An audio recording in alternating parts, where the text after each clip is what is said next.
let's do something fun like drive RC cars. Nitro powered ones. Let's take a look. Over here represents my childhood. I loved remote control cars since before I can remember. And then once I got taste for the internal combustion type, there was no turning back. In my opinion, this is the ultimate hobby. 1/10 scale, 1/8 scale, nitro powered remote control cars. It has everything that a real car has as far as mechanical complexity, but then it has the fun element of being able to just thrash them, run them full speed, hit the brakes hard, turn really fast, all within the confines of a parking lot. And they are so much fun, and they're relatively affordable, especially when you compare them to full-size cars.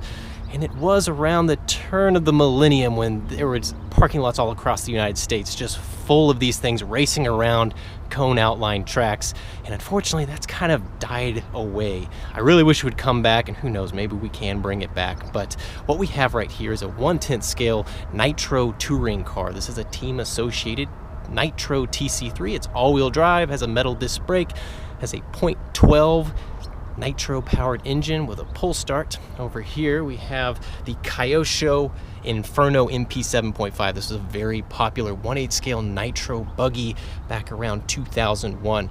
When I was growing up, this is what I always wanted. Couldn't afford it then, found this used on eBay, picked it up for a song, and man, it is awesome.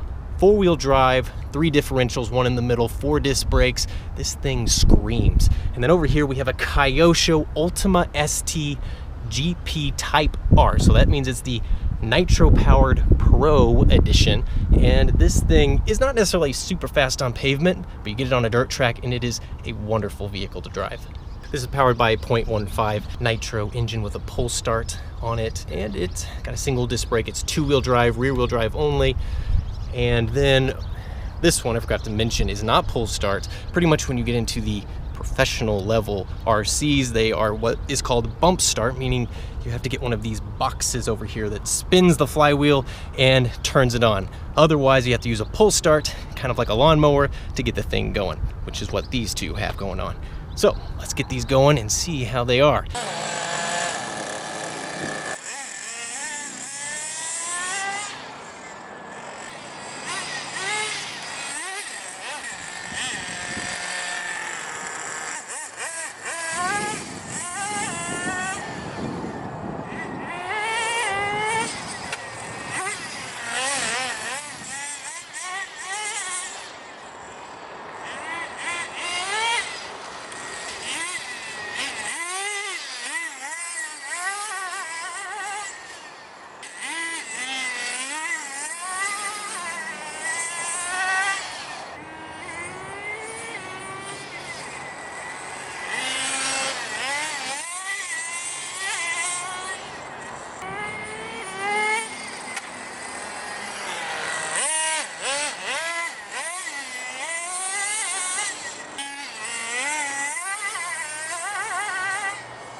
That's all.